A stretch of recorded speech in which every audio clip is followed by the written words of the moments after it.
All right, and we're live. Wagers on Campus is back. Episode number 3 of the 2025 college football season. We have started our journey in this college football season. Burns, it's great to see you. I heard that the new college football video game is coming out this week. It came out yesterday. I've not upgraded the system, though. I'm a 35-year-old man with no kids. So I know it's only on like the PS5 and Xbox, whatever the new one is. So I didn't even get last year's. But that's been dominating the news. And it's all very annoying, to be honest. I think I am going to get it at some point relatively soon. Maybe not this week or even like next week, but probably before the season starts, I'll grab it. I enjoyed last year's game. I thought it was really fun. But 2025 college football season is less than 60 days away, and we want to make sure that you, the listener, are prepared for the new season. Thank you for checking us out and giving us a listen. We really do appreciate it. And we're going to be talking departures, transfers, same faces in some of the same places and new places. And then Burns, schedule for the upcoming shows next week. You and I are getting into conference previews, and we are going to start with Conference USA and the Sun Belt. Yep. Get your shades on and get your suntan lotion. We're going Sun Belt. And then CUSA. Man, can't wait to see you. Not SA, but these days that's I'm a bit hip to that word. I'm not going to throw it around, but can't wait. Can't wait. In the famous words of Bart Scott, can't wait. Can't wait. Yeah, it's we're getting into the thick of it, and a couple of those bets we gave out last week are already trending in the opposite direction. So clearly a sharp angle.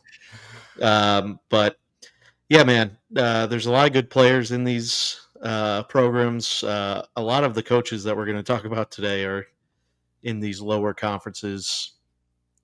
Just comes with the success of a smaller program with promotions, or just kind of bringing in someone to get their first shot. But yeah, we're gonna break down individual our best players in each conference with three different all-conference teams and what we think of preseason. And I wanted to stand on a soapbox here for a second before we kick off. Please. One thing we're not going to do is put out a preseason rankings on sheer, we can maybe do predictions of what we think the end of the season is, but on just sheer principle, I just continue to not want the wool pulled over my eyes. Don't piss in the wind and tell me it's raining out, because preseason rankings are the biggest scam of all of college football. It's the worst thing about college football by far. You're telling me that you couldn't sell week 3 Michigan versus Oklahoma if there was no small numbers next to the team's names as a primetime game? I mean, come on. It's something that no one really, especially with how many moving pieces there are with NIL, transfer portal, recruits starting, playing earlier. It's just unnecessary, and it's a weighted system for the big boys, and they're just protecting themselves on mediocre football, and I've had enough of it. So, would you rather have them come out with rankings in like week 2? No, in like week 6 or week 5. I mean, that would be interesting. I mean, the college football playoff doesn't come out till week 10 now. Sure. So it's supposed to be the official rankings that they're going off of, but you can't tell me they're not influenced by what they see in the coaches poll, in the AP poll. I mean, coaches these days, I mean, they are so focused on winning over everything else and preparing for who's in front of them on the schedule. You're telling me they have a realistic idea of the landscape of every team that's not on their schedule? Of It's course like not. they have so many guys working for them, especially with portal and keeping players happy now. Yeah, there's no chance they're going to put out a ranking system that isn't just somewhat quasi of the old journos and the tilted system of the AP. And yeah, I'm sick of it. I don't want to see it anymore, Alex. I don't want to see a preseason ranking in front of me when there's so many opportunities for good teams out there. Uh, you're funny, but I don't hate it. I'll be honest, I don't hate it. If they decided to adapt your system, I'd be fine with it. Yeah, I mean, listen, the other thing is it actually boosts the the chances of getting more eyes on a game because you got these preseason rankings. The team comes up, like a Memphis or Navy, or hell, even some of the lower, like a Vanderbilt starts out 4-0. They'd probably be ranked 24th and playing someone else. But if you just sell a game where undefeated Vanderbilt is playing South Carolina, they're both 4-0. It's like you got two undefeated SEC teams instead of two 20-something ranked teams. I know South Carolina wouldn't be 20th if they're 4-0 this team, but you get my drift. Is those teams would usually be creeping into the top 25 because of where they were placed coming into the season. I don't like it. I think there's better opportunity and for a clean game. NFL doesn't pre-rank their teams. It The ball is decided on the field, not some fucking committee. Hmm. Fucking bullshit. All right, I don't hate it. It's an interesting take. I didn't expect you to go there today, but I like it. Um, you're always good to add some spice when it comes to opinions. Um, seriously. Yeah. Well, Um, so where do you want to go today, Burns? Where do you want to kick things off? yeah, I mean, ideally, we're going to talk about some production and what that means. Looking back at last year, one of the teams we talked about was NC State. So this is something you like to keep your eye on, but you certainly, in Virginia Tech was up there too. There's a leader in production, uh, returning to the field that also crapped out. These are not just things that you want to be the end all be all. But listen, there's some stats that we'll talk about that definitely show it being a positive attribute to have to a team. So when it comes to production, it's not just starters, right? It's actual production on the field from last season is what more I like to look at versus the just the names coming back because that's this landscape. It's changing so much that name could be coming back and they could have lost their job. So I gathered just the top and the bottom of the Power Four for what we're going to see here this year. And it's pretty interesting, right? So when we look at the bottom first, look at all these big names here. Ohio State's not much higher than Ole Miss and Georgia. It's pretty well known. They lost just about everyone on defense, their entire defensive line, starting wise, but they're still able to bring back some production overall. Obviously, with Caleb Downs and Jeremiah Smith, I mean, that's enough production to cover a whole team for you. Ole Miss and Georgia, yeah, I mean, listen, Georgia losing a lot of big names, including Carson Beck, and then some big guys up front on the defensive line. Syracuse is probably the biggest one, just losing a insane season from Kyle McCord, and then losing Traber to Penn State. Oregon, yeah, again, a lot of these teams are obviously losing their starting quarterbacks that were Heisman contenders. But you look at these two, Maryland and Purdue, not a good look. But that's who rounds out our bottom of teams that didn't need any negative statistics coming from anywhere to get their season somehow juiced up. Yeah, but do you think it's a negative statistic? I mean, both teams were horrendous last season. Can they get much worse? Yeah, that's the thing. It's it's a balancing act, right? Sometimes, and of course Purdue's bringing in Barry Odom, but you look at a team like Maryland, where I think Mike Locksley is firmly planted on that hot seat. His ass is hot. His ass is in the jackpot. Whoa. And pause, pause on the hot ass. But it's yeah. I mean, you bring up a good point if you can back it up, but at the same time, if you don't have that winning pedigree and program, it's going to be tough to bounce back with few uh, figureheads in the locker room being able to speak up like that. I'm surprised to see Texas Tech here at the top when it comes to returning production. Like, I know they're not number one. I know Clemson's one, but Texas Tech, didn't they spend a bunch of money and bring in a ton of transfers in the offseason? I thought that's what I had heard. Yes, yeah, they were second in transfers, top in the Big 12. Uh, yeah, and they brought back some, obviously with Morton coming back, they're going to have a top returning production that's going to benefit from as well as a transfer portal. Illinois, Altmaier, and what Bielema is doing up there is looking very good. Obviously, Pavia ran a lot of that offense, and then they have a ton, 8 starters on defense returning for Vanderbilt. And then 2 teams that made it to the college football playoff lead us in returning production with Clemson and ASU.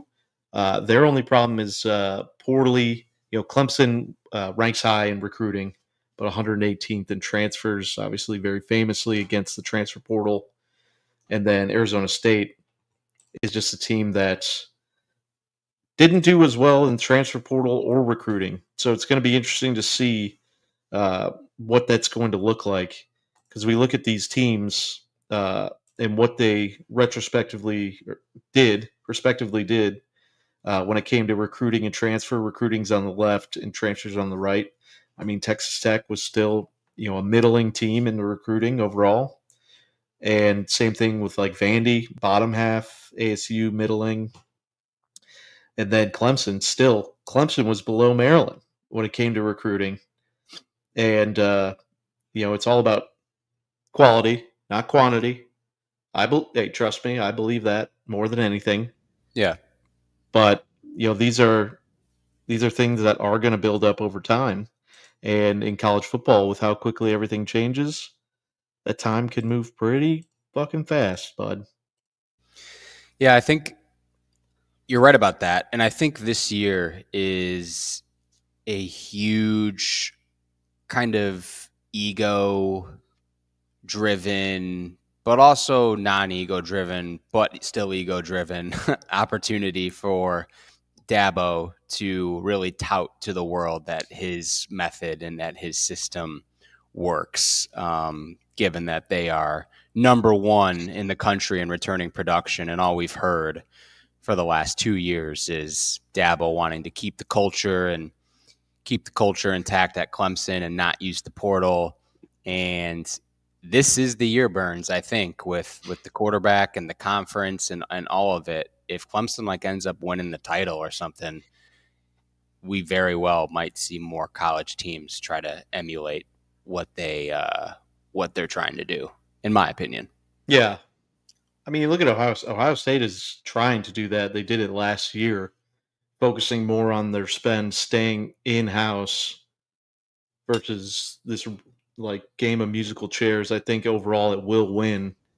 It's just going to be dependent on what can be done with all of that money, and if they cap that in any ways. But I mean, they have some freaks on defense that are going to be playing on Sundays that are coming back.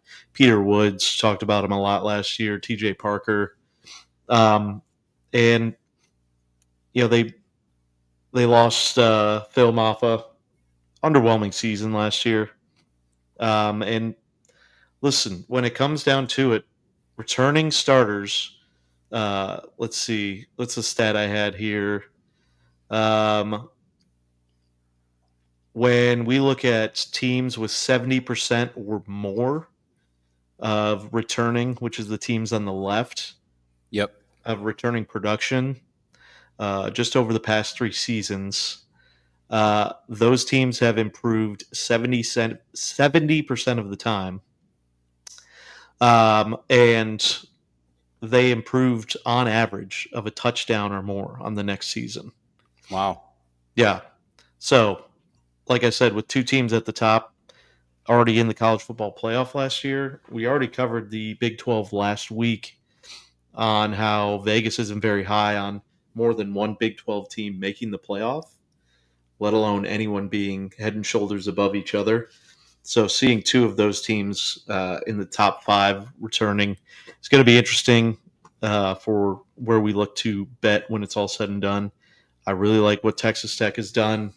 Yeah, again, the transfer portal is the biggest question mark. Can everyone click right away? But I think a not very daunting schedule could be something to keep marked down for a dark horse there. Sure. Yeah, this is interesting. Yep. And when we're having these, with college football as a whole, obviously you're going to have ebbs and flows. I mean, you can't just keep returning numbers like this every single year. People have to graduate. This isn't the NFL. There's no more extensions. Although I would like an all-time, or just a couple granted like unlimited senior seasons to a couple, just especially at the quarterback position. Yeah. Of just some absolute studs coming back. Pavia. Like even throwback, just like if Toledo could have Bruce Gradkowski just like come back after a NFL career, just comes back at like 37. Just try and pick up one of those, the group of 5 auto bid. Yeah. Or you just get like Case Keenum's just kind of, had too many backup careers, and he's like, all right, Houston could start paying a couple million. I like it. Time for me to push him over the edge. Players like that still have gas in the tank and are on NFL rosters, but it'd be much cooler to see just slinging it around the yard. Yeah, it would. It would create a whole new element to the game. Yeah. So that's a lot of the college football landscape. Couple that I didn't note on here, it just kept it to a pretty tight little graphic there. Ohio State at 46%, USC 46%, and I think that falls under the category because they're higher on the recruiting rate of a good reset. Obviously losing Zachariah Branch to Georgia is tough, but surprisingly enough, Colorado right at 50% is what it is. They're going to be heavy in the transfer portal. And they did. They went out and got quarterback, but they're also strong in the recruiting. Those are some of the bottom. And then a couple more at the top that stuck out. Oklahoma. And then other teams that we liked were Florida, 66% production coming back. And then Georgia Tech, 64% of production coming back as a team that at least one of us really liked as a dark horse in the ACC.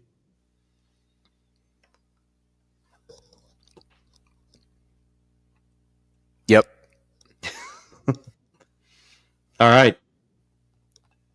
Mayor, any questions on what we just covered today? No, Professor. Everything's pretty straightforward. Yeah, it really is. And with the ever changing landscape when it comes to players, there's also a massive change in landscape to the coaching carousel.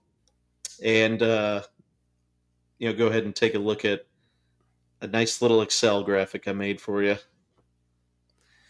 Yeah, it looks good. So starting at the top, Loggins over at South Carolina. He's now over at App State. Was he the defensive coordinator for Carolina? Yeah. No, he was offensive coordinator and quarterbacks coach. Gotcha. Yep. And then we had some changes in the MAC. Biggest name coming into the MAC, obviously Eddie George has entered the FBS ranks. Turned right here in Nashville. He had a TSU. He turned that program around. They were pretty pitiful before he got there, and even had a bad record the first year he was there. Got him to 9 wins last year, which is pretty incredible.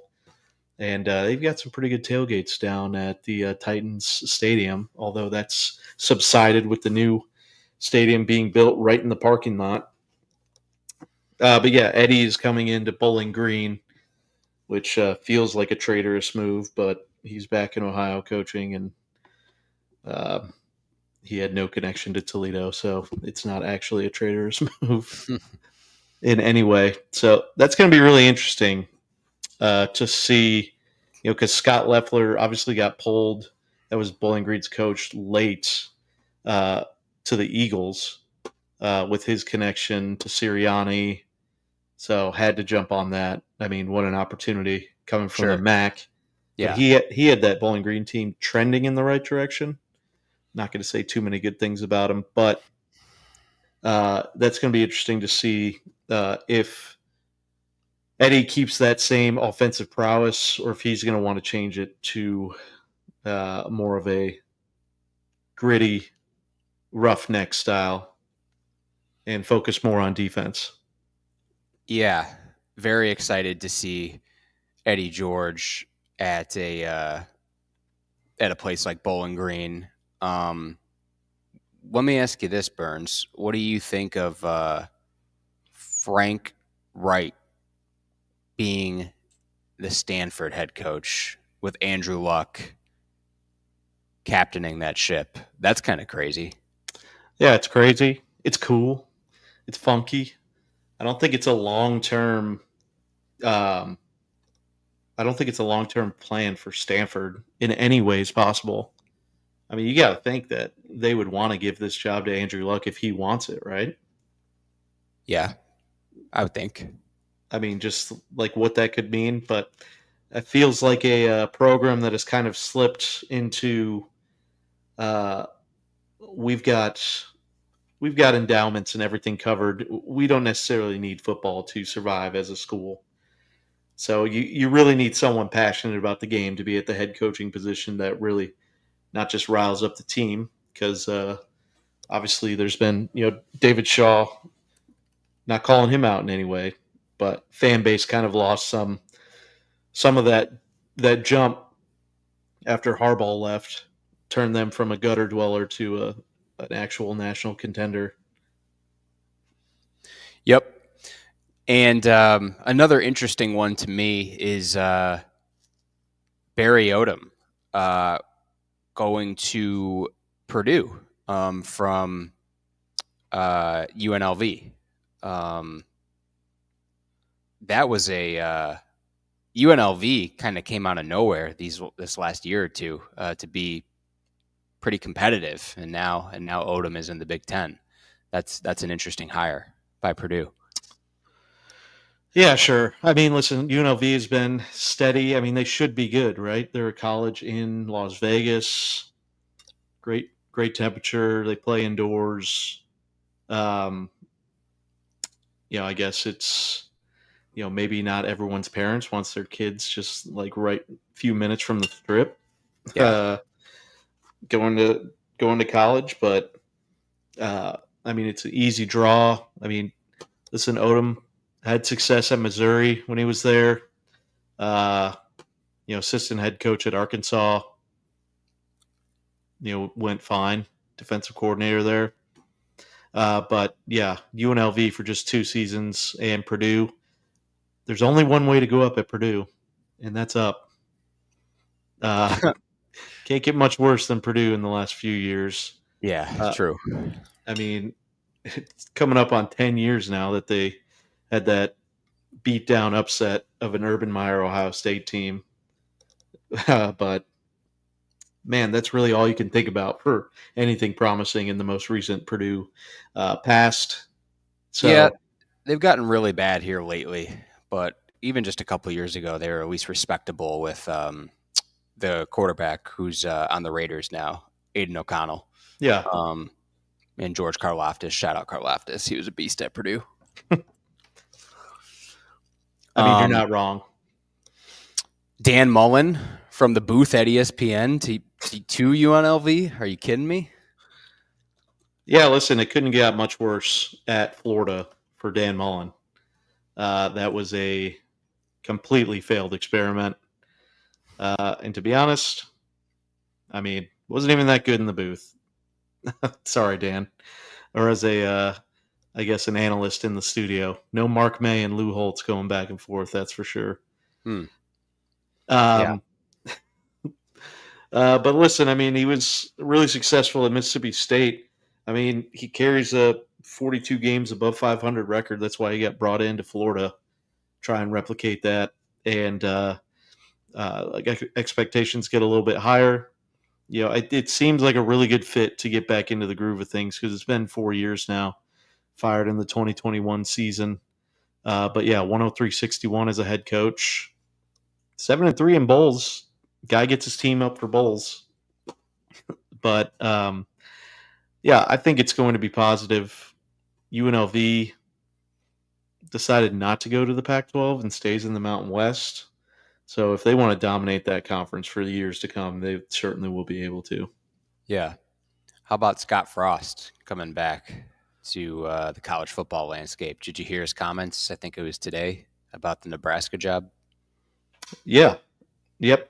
What was it like? Don't take jobs that you don't want or something? Yeah, don't take the wrong job, or do you have any regrets or something that you do differently? And he's like, well, I wouldn't have taken the wrong job, something along those lines. That's fair. Totally fair. And look, now they're in a Power 4 school, so he can be just as successful. And with that team that program that he basically built to some national prominence, not fully recognized as national champions, but we all know they were national champions that year, co-national champions. We all know. But no, it should be very interesting to see. Central Florida is kind of stalled out, right? They've kind of taken a step back from the national spotlight. It seemed like, they were going places with Dylan Gabriel, and then his body was just completely chewed up and spit out. Ends up in Oregon and does pretty well. But when I look at this UCF team, they have a great recruiting angle, Power 4. Like, who doesn't want to be in the Orlando area? Yeah. As a college kid, perfect weather recruiting. Yeah, they should be back in no time, and wouldn't be surprised if it's as early as next year. Is a Big Mac guy that you are, what's up with the Ohio University coach leaving for the Charlotte job? Did he just get a boatload of money? Had to have been, right? No, I think he's been in the game so long. He's in his late 50s. He's just been around football for so long. I mean, the AAC is a step up from the MAC, although it was a cowardice approach. Like, you're telling me Charlotte couldn't have waited until after you got back with the team after their first MAC championship in fucking 50-some years? Yeah. Yeah, I mean, obviously, and if you've ever been to Athens, Ohio, versus Charlotte, North Carolina, just that alone would be a little bit more savory, I'm sure, for the wife and family when it comes to that type of decision. But how it was handled, Very, very ugly by Tim, in my opinion.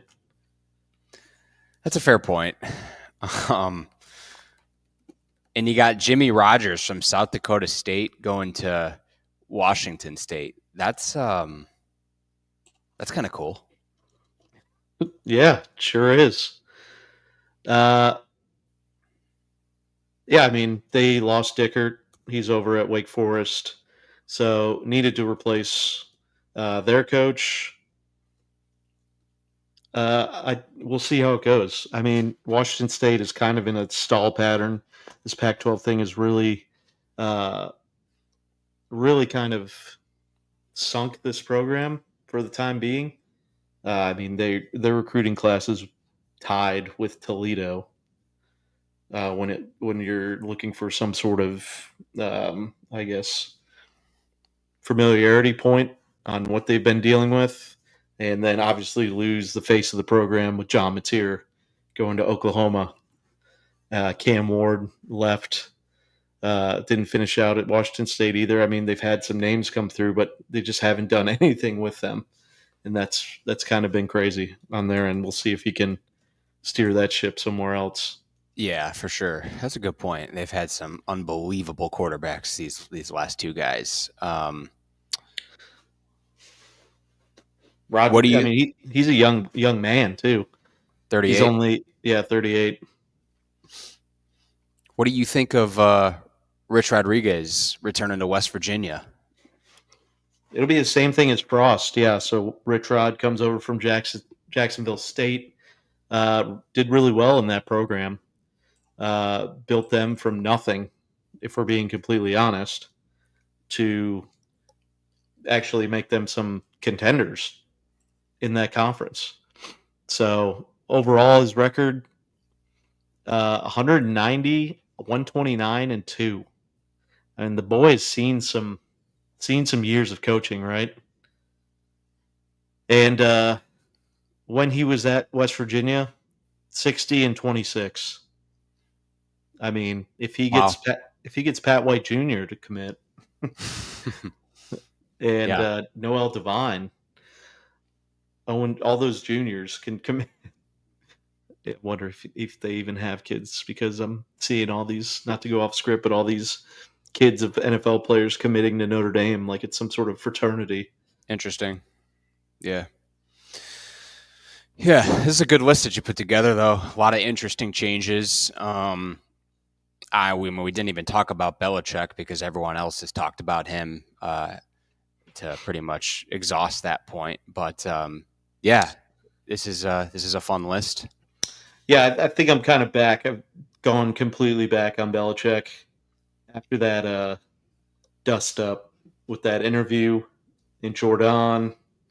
There's basically been zero noise from the Belichick camp, Mm-hmm. and that's exactly how he operates. He's of course not in the new college football game. I believe North Carolina, I just saw, has like a black head coach representing Bill Belichick. Of Like course. it's like the old John Dowd. Shout out to my MVP baseball knowers, or EA baseball knowers, if you Yeah, good name pull. remember John Dowd. Yeah, geez. But yeah, Belichick should be good. Yeah, Bronco Mendenhall, we talked about, jumped in conference 1 year from New Mexico to Utah State. I mean, it's just a better position, better job. Uh, I mean, to be honest, who wants to live in New Mexico? Mm. Walter White. Yeah, you're right there. Yeah, and then obviously Charles Kelly taking over Jacksonville State is a good poll. We talked about Zach Kitley comes over, was brought up through the Texas Tech ranks, youngest coach in college football at 34 years old. I believe he hasn't turned 35 yet. Yeah, August 14th. He'll turn 34 on August 13th. That's Okay. crazy. Yeah. First head coaching job. He was, yeah, I mean, he played at Texas Tech. It'll be interesting. I love when these young guys get an opportunity, especially in that type of conference, with FAU. So he'll be good to watch. You'd like to see him turn that program into like a high octane. Lane Kiffin tried to do it. Basically, got FAU on the map for a couple of Yeah. years there. Yeah. Yep. Blake Harrell gets promoted at ECU. That was a um, solid move from within the program. Listen, and a couple of others just to wrap up the MAC. Mike Uremovich is a good pull for Ball State. Physical guy. Love the name. Mike Drinkall. Just nice. He's coming from Army, so he's going to bring some discipline to Central Michigan. Mm-hmm. Probably what they've been missing. UMass, Harazmiak from Rutgers. UMass now in the MAC. And then Ohio, Brian Smith promoted from within. That's another good move. I like that opportunity coming in. But Charles Huff, this was big at the end of last postseason. If you remember, Marshall got rid of him after a 10-win season. And basically the whole team rebelled, and they were going to basically not play.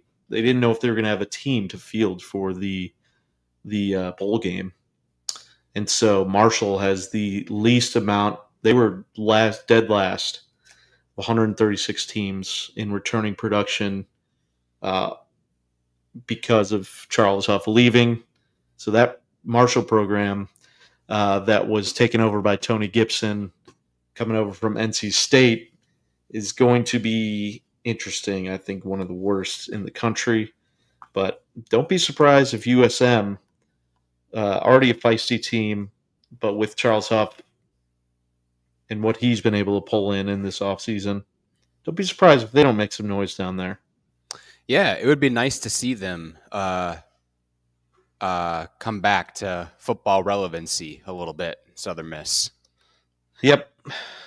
And then Dickert coming from Washington State, Wake Forest. Obviously, Washington State's biggest Achilles heel has been defense in the last couple of years. This recruiting alley of the ACC is going to be much different. He brings a great offensive mind to the ACC. See if we can get Wake Forest on the board, kind of back to what they could have been. And other than that, just looking here, yeah, that's really it from everyone that I see. I agree. Solid list. And a good refresher going into the season. Yep. So pretty short episode for us today, but not the most exciting topic when we're just talking about coaching changes. But there's going to be new faces on the sidelines of the teams you're watching when you got a parlay going on Saturdays, and just a few pieces of information could make you sound like the sharp in your friend groups. Yeah, no doubt. Thanks for putting this together. Is there anything else that we're talking about in today's pod? I don't think so, unless you had something very special you wanted to get off your chest. For some of our male listeners out there, but no, nothing on my end. No gripe with the preseason rankings over here. Yeah, I'm just looking forward to getting into the conference previews and really starting to dig into the nitty gritty of ball because Burns, we're recording here on Tuesday, July 8th. And, sir, we are how many weeks from week 0? 5? Yeah, 5 weeks, yeah. From this upcoming Saturday. Correct, yes. Man.